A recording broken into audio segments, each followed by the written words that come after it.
Hello, hello, hello, and welcome to the Babe Bulletin podcast, where we talk empowerment, self-love, boudoir, and anything else that makes us feel like a total babe. I am Alicia, a boudoir photographer and body liberation expert, and if you are watching this right now, you've probably noticed I am not in my normal setup.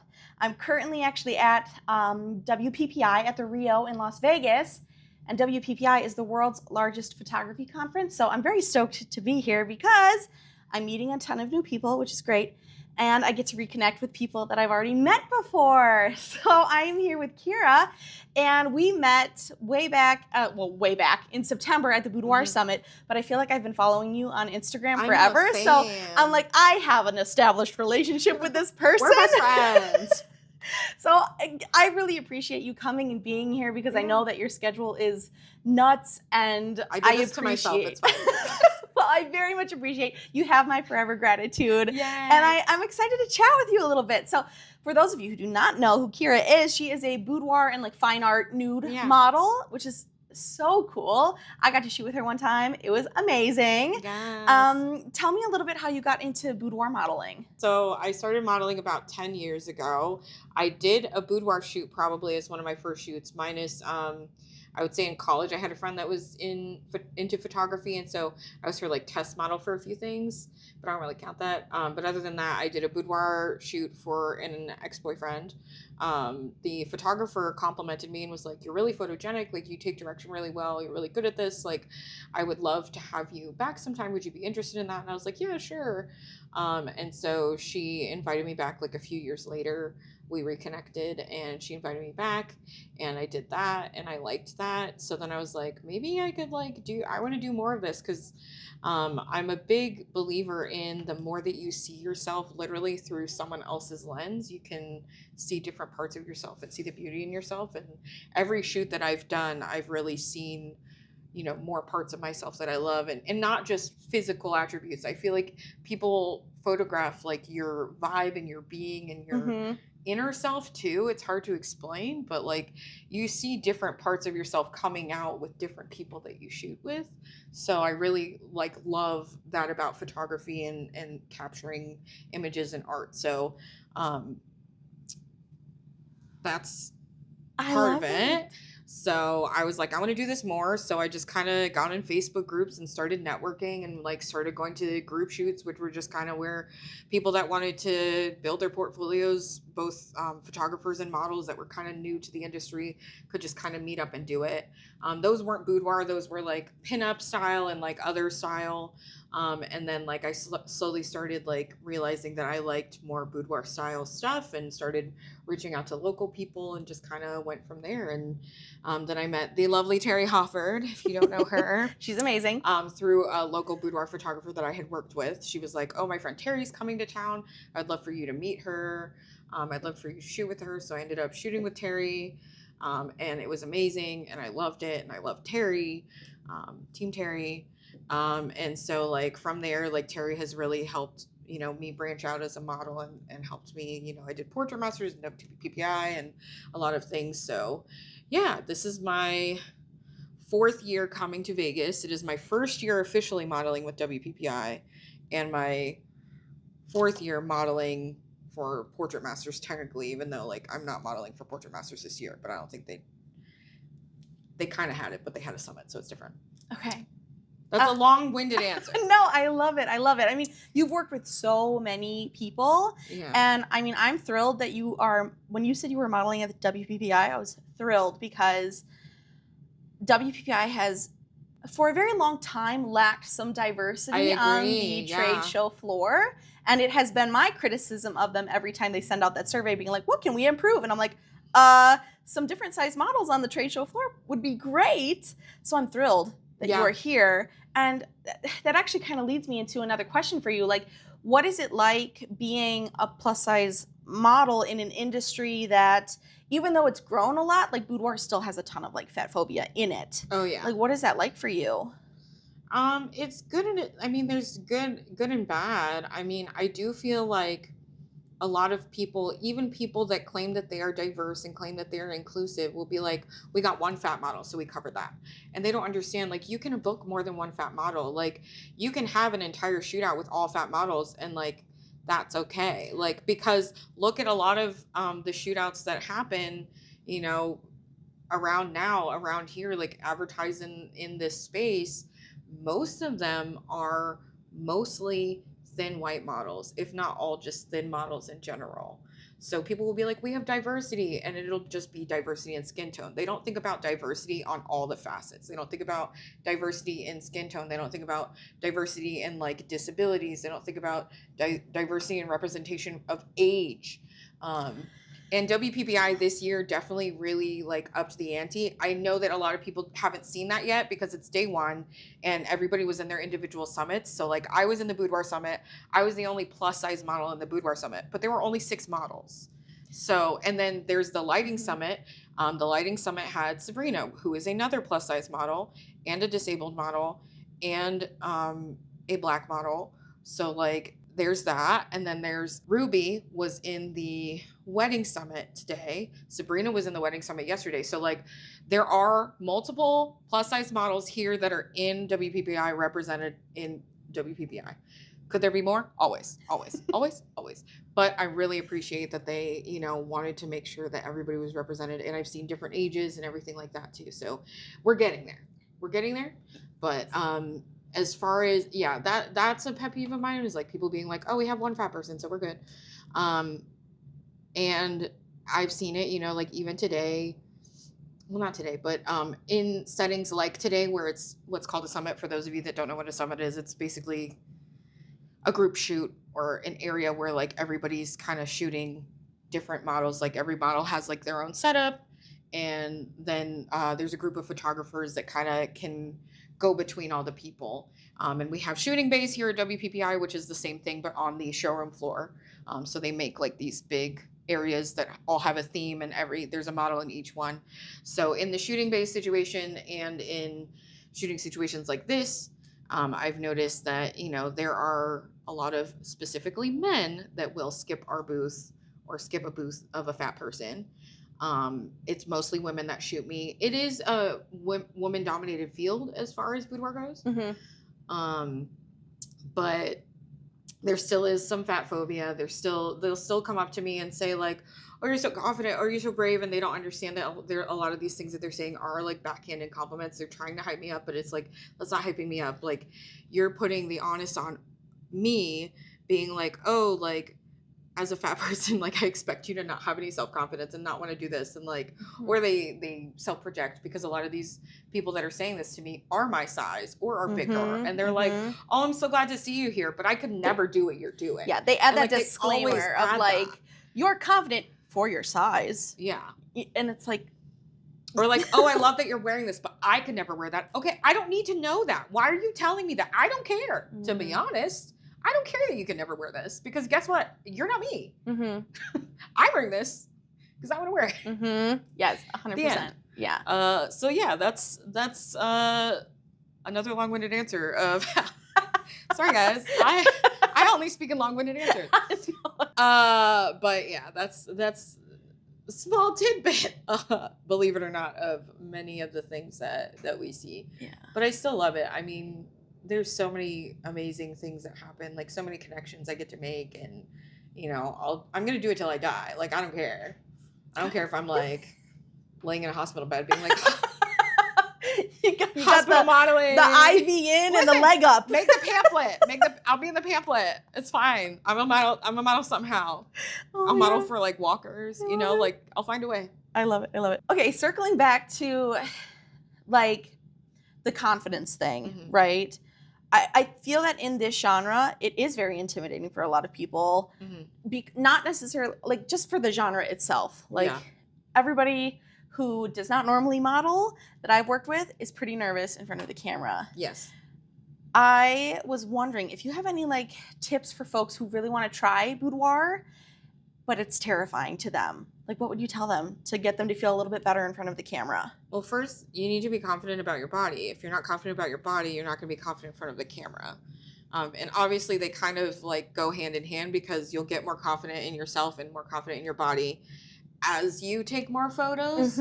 So I suggest taking photos of yourself and looking at yourself. Anybody that I know that says I have issues with my body and I have a hard time seeing myself naked. Like, I want to be like you. I want to be like more, better towards myself about my body and love my body more. I don't know how to get there. I tell them 5 minutes a day, look at yourself in the mirror fully naked, like before or after the shower for 5 minutes a day. And David Sutt actually did a video about this recently, and I was like, oh my gosh, I say that. And just get used, like, it's exposure therapy. Get used to seeing yourself naked, because I grew up in a naked family. So like, I grew up in a family that kind of like was not ashamed of being naked around each other, like, and it wasn't a sexual thing. It was just kind of like, we had 6 people in one house, in a house with 1 bathroom, so like, we kind of like, one person was in the shower while another person was brushing their teeth and getting ready and all this stuff. So like, you had to just be okay being in front of each other naked. It wasn't like a big thing. It was just kind of like, I've seen bodies, it's just a body, so that's my suggestion is, first of all, you don't have to be naked, but I'm just saying, look at yourself for 5 minutes a day. And then once you feel a little better, maybe take a selfie. You don't have to do it every day, but maybe like once a week, take a selfie or a self-portrait. Like, set up your phone, either take a video of yourself doing something you love and then look at it and maybe take some screenshots where you feel like you look really happy, or ask one of your friends or someone that you love to take a photo of you when they think you look happy without you knowing. Because I think that that's a good way to see yourself in another light, is like someone taking a photo of you without you knowing, and just kind of like seeing. Because if someone's like, I'm going to take a photo of you, a lot of us immediately are like, yeah, 100%. For those of you only listening to this podcast, you just missed a really great moment of kindred, like, anxiety. We both just cringed. Physically cringed. So yeah, I think that, because even myself, like, that I'm terrible at selfies. I'm a model and I don't think I'm really good at selfies. I'm great at self-portraits, but self-portraits are very different than selfies. Some people are great at selfies and not good at self-portraits. So whichever one you feel like you're best at, just do that. Mm-hmm. But I feel like that's a good tip and helpful to just, get used to your body. And also social media, I know you've said this, follow other people that look like you, expose yourself to other people that look like you. Because if on social media and all these things, if you're constantly seeing all this negativity, especially like now with like the weight loss drugs and all of that stuff that's really, really being pushed really hard, it's hard to see yourself. It's hard to look at yourself, especially if you're in a larger body like us. And it's everybody. I know that it's harder on people that are in larger bodies, but it's hard on everybody, especially just women in general. I feel like we're constantly pressured to like be smaller, be less than, all of those things. So, mm-hmm. But yeah. Yeah, I mean, I think those are, I completely agree. Yeah, I think like the idea of like exposure therapy, kind of seeing your body, like touching it like gently and kindly when you're looking in a mirror, taking photos of yourself. And then, yes, following accounts that resonate with you, where if you think, I'm not a very confident person, I don't feel very free or liberated in my body, follow other people who are already doing it, because that's how you learn, right? If you want to learn how to do piano, somebody who already knows how to play piano teaches you how to do it, right? Like that, it's a little bit easier then. I think the same concept flies for self-love and body empowerment and things like that. And I also don't even think you have to be confident in your body yet to do a boudoir shoot. No, absolutely like not. You can be getting there. Like boudoir can be a stepping stone even to getting there, It's outside of your comfort zone. That's how we grow. And you get to see yourself, just like you said, from somebody else's perspective. And sometimes that's what it takes to have that, like, that is what it takes. Moment. Yeah. I agree. Yeah. I do think that it's you need to get to a certain point before you should be ready for a photo shoot. Like, if you can't even take, like, if you're a person that literally won't get in photos with your family and you won't let people take pictures of you, I don't think I don't think you're ready for a boudoir shoot yet. You need to be okay being in casual photos before you can be in a vulnerable state like a boudoir shoot. But if you're comfortable being in casual photos with your friends and family, and like you're okay with people taking pictures of you, even if you don't post them all the time, you're not like, this is an amazing picture of me, but you're okay being part of memories and you're okay with other people seeing photos of you, then I think that you're ready for a boudoir shoot. Yeah, I think that's very fair. Yeah. Circling back to modeling, Mhm. I know that you're a very big advocate for consent and Mhm. model safety, which, in my opinion, is absolutely crucial and critical for all photographers, but like even more so boudoir because it is such a vulnerable state for your client or model to be in. Yeah. However, it is so often overlooked. It's not taught. Photographers don't think about it when they pick up the camera and say, I'm going to be a boudoir photographer. They don't at all. They don't at all. So tell me what got you started in sort of like being this advocate and teacher for model safety. So I actually started, I used to do a lot of art modeling for like, painters and people that draw and everything, nude. Uh, let's add that in. nude.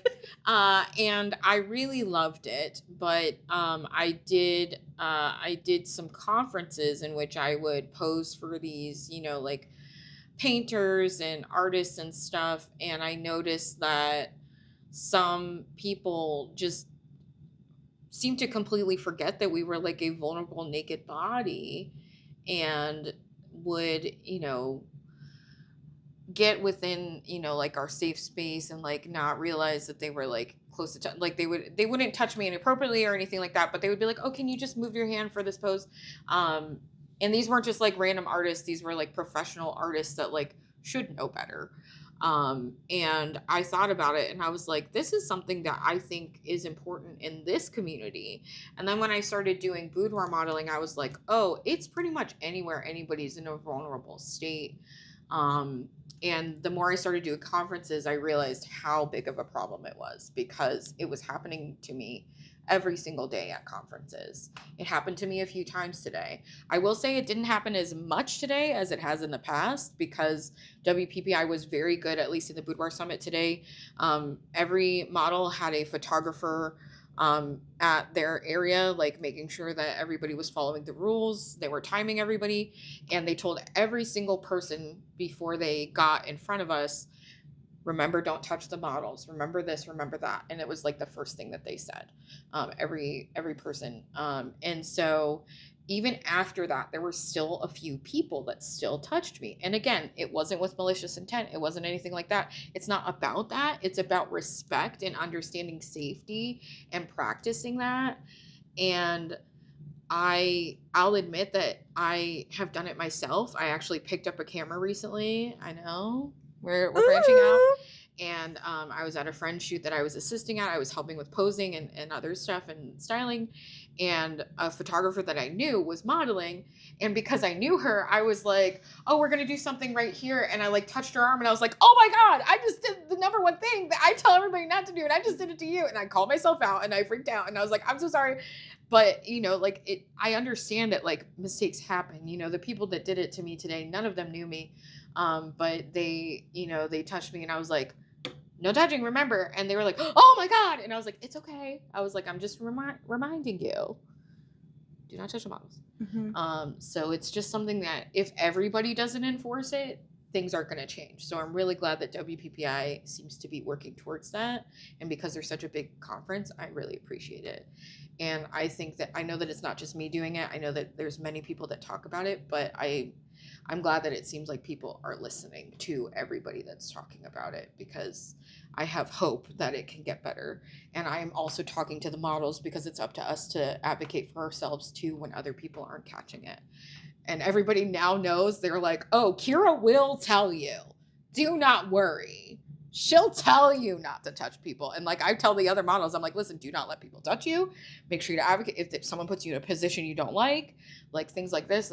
I have to teach all these models how to advocate for themselves because they don't understand that, yes, this is a job, this is a gig, but you still like have boundaries and rules and bodily autonomy. That was the next thing I was going to say. You exist, yeah. And they don't understand this. I remember last year there was a lot of, it seemed like younger than me models. I'm 37 on Sunday, but younger than me models that were just like, yeah, a couple of people touched me, but like I just don't care. And I was like, you don't care? You should care. These people are disrespecting you. And they were just like, I didn't want to make a big deal out of it because I want to be hired again. And I was like, no. That's not what we're going to do. And I was like, if I have to come over there and yell at them myself, I'll do it. And I was like, they'll still hire me back because they know that this is an important thing. This is not, you're not being a diva by wanting to set boundaries and have bodily autonomy. And I think that's a big thing that people don't understand. Yeah. And I mean, if you're listening to this right now and you're thinking like, why is it such a big deal? As photographers, most of the practicing we do is with models. Yes. And then what we learn to do with models is then what we take to our clients. Yes. And so from maybe a model is thinking, well, it's not a big deal, but I could have a client who has a history with someone else touching them in a way that they did not want. They could have a very different history than the one I have experienced. And so then if I'm used to going and touching someone without talking about it with them, I could be causing flashbacks or feelings or memories that will ruin the entire photo shoot experience for the person I'm photographing and trying to empower. I will undo all of the work that I wanted to do with them because I just went and like touched their hair without asking. And it can cause even more damage. And you can cause even more damage, exactly, which is why this is so important to talk about. And I am thrilled that I'm seeing it more at WPPI as well. I had a photo walk today. The models were pretending to be a bride and a groom, and the leader of the photo walk, one of the little like dress straps was out, you know, the kind for the hanger. And she said, "Do you mind if I come and tuck that back in?" And then she pointed to the group and she said, "Did you see how I asked her if I could tuck this?" And I was like, this is the first time in all of my years at WPPI I saw an educator ask and then explain to the group why she asked. I was like, love it. And then also, if you are a photographer and you're listening to this, just because someone tells you once, it's okay to come and touch that or fix that, still ask every single time. Yes. Because maybe I'm allowed to fix a bra strap on a shoulder, but they would not feel comfortable with me fixing like an underwear line. Yeah. And you know, something like that. So ask every single time. Yeah. And what if I say like, yes, I'm okay with you touching my hair, and then you touch my hair and I realize, oh, I don't like that. And I mean, I know that it sounds silly about like touching hair because like who's gonna like freak out about touching hair, but you don't know. You don't know. I'm using that as an example. When you're getting within 5 feet of anybody's space, you should let them know, especially in a shooting situation. That's what I tell every single person. And I saw a lot of that today. I had several photographers say, "Hey, I'm gonna come in close," and that's like all we need. Because like a lot of times, like especially in boudoir, my eyes are closed or I'm looking down, and if I look up and someone's like right in my face, it scares me. My face looks bad, and like I need a second to like it throws off my groove. You know what I mean? So it's good to just give us a little warning, and it goes a long way. Yeah, I've definitely experienced that as a photographer, where like I've gotten so much better about constantly basically chittering and talking the whole time so that my clients, when their eyes are closed, they know where I am. Yes. I'm like, okay, your eyes are closed. I'm going to talk the whole time so that when you do open your eyes, I'm not like, boo, I moved on you. I'm on your left now and you didn't know it. Like, that's something that I had to learn. Yeah. Because, their eyes are closed. They're not looking at me. They have no idea where I am. So I need to be constantly communicating with them so they know where I am in their space. Yeah. So I think that's such an excellent tip. Yeah. Good. Okay. And then as we wrap up, I've got a question that I want to ask all of my guests, which is, what's your favorite form of self-care? Ooh. I know, it's such a kind of a loaded question because there's so many options out there. I would say just being naked in nature. Like, you're excellent at that too. I adore, seriously, your Instagram is like, thank you, stunning. For what I can show. But yeah, I think being naked in nature, like I feel just like it's just a whole other like world, you know, just being and just exploring new places in nature and being naked in new places. Like it's my goal to be naked on every continent, you know, like that it's legal, you know, I know like there's like plenty of places that you can't do that. But you know, like I really want to go to Iceland and take nudes in Iceland and stuff like that. And like I went in the desert yesterday and like took nudes and like all these like cool rocks, and like there was a rock that I like leaned against that like matched the curve of my body, and like it was just so cool to do that and to just feel like myself reflected in nature, which is really cool. And I just really love it, and I just love nature. I don't know, I just really like rocks. I literally took a picture of a weird rock with holes, and I was like, you guys, I don't know why I did that, but I just really like the holes in that rock. Hey, listen, you do you have your hobbies and celebrate that. Yeah. But that's such a beautiful idea too, because we're a little bit disconnected from nature in our society, just based on the way that it kind of is. Yeah. But we're made of the same stuff. Yeah. You know? Like the way that the ripples of water look compared to stretch marks that we have on our body, or cellulite compared to the way like air moves sand, things like that. Like we're so connected, but maybe I think it's easy to lose sight of that. And so to hear you say that that's your way of kind of reconnecting both with yourself and with like the planet, that's beautiful. And if you like water, like naked swimming is literally the best thing ever. If you've never done it, like please try it at some point in your life if you can. You don't have to do it in public or anything. I just mean like in general, like swimming in a pool nude is like my favorite thing. I'm very blessed that one of my best friends back home in Florida has a pool and she has a fence in her backyard. So when we both worked remotely, we would just have like naked swimming lunches where like I would come over and bring lunch and we would just go naked swimming afterwards in between like our meetings and working. And it was amazing. And it's just like such a fun time. I love it. And you work on your tan lines, I guess. I don't know. I don't have any because I'm really pale and skin cancer runs in my family. So like I stay out of the sun. We have an umbrella, but naked swimming is great. You just feel, I don't know. Your swims, I'm neurodivergent. So like I have a lot of like sensory issues. So like not having to be in a wet bathing suit after getting out of water, like that feeling is like great. The swimming part's the best part, but like that's the aftermath that I really love. I'm just like, oh, I just have to dry off my body and then I can just put clothes on. I don't have to like peel a wet bathing suit off of me. And that's your fun TMI for the day. I love it. I think the majority of my listeners are in Wisconsin. So you hear that, guys? For the 1 month we actually have nice weather, let's swim naked. You know, we get like August, and then that'll be perfect for that. So or just get like in a big tub, or like the float pods. They have those float pods now. Yes, I really want to try one of those. I don't think would they know if you're wearing a bathing suit or not? Is there a camera in there? I don't think so. I don't know. I think you can just do it naked. I don't think they care or no. I don't know. I don't know. Why would they? I mean, all of the water is touching all the same stuff. I've never done it because I don't really want to be like that sensory deprived. I feel like I would freak out. It'd be too quiet. Too quiet for me. Okay, so we have like the antithesis to your favorite form of self-care, which would be those float pods or whatever. Yeah, no thank you. No thank you. I love it. Okay, well, I really appreciate you taking the time to chat with me. Normally at the end of my episodes, I do like a babe of the week.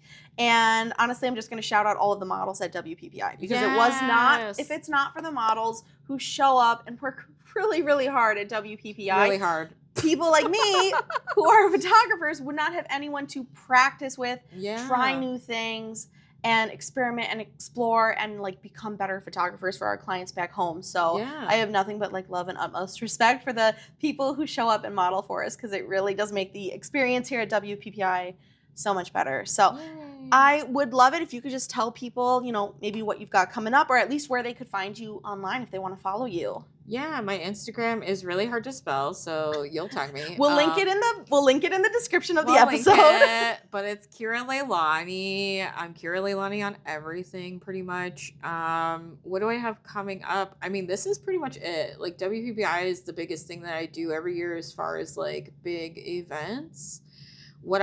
Goals and things that I would like to do, if you're a photographer listening, I would like to travel more and model for more workshops. I would like more things to happen on the East Coast. We don't have a lot of like things that happen on the East Coast that are like this. And I'm going to work on some posing guides soon. So, when you have them done, please send them to me so I can share them. My first one that I really want to get done is, a plus size posing guide, but this is not like any plus size posing guide you've seen before. It is all plus size bodies in the same pose, but all different bodies. So like a body that's like me, for those of you that can't see, I am 5'1", hourglass shape with an apron belly and big boobs, but like I want, you know, all different sizes and genders represented and different like heights and everything like that, because people will be like, here's a plus size posing guide, but it'll be like Ashley Graham style plus size, or it'll be just one plus size body, but not all bodies are the same. So I want to show the different ways that you can pose bodies in a similar pose, because I am not a believer that every single body can do every single pose, because every single body is different. And that's why I'm a huge advocate for like posing and understanding posing, and not like just memorizing poses and putting all of your clients in the same pose. You can have your base poses, but I do truly and strongly believe that you should have adjustments and options for everybody, and be able to think more on your feet and adjust to the person, because everything is about your client anyway. Like, you should understand how to make them feel empowered, instead of being like, oh, here's the picture that I want you to replicate, or here's the pose that I want you to replicate, and then possibly making them feel bad because they can't do the bendy thing you want them to do, or something like that. So instead of being like, here's this crazy bendy thing, being like, okay, can you do this as a warm up, and then maybe seeing if they could do the next step, and if they can't do that next step, being like, okay, I have something else that's completely in the opposite direction, and things like that.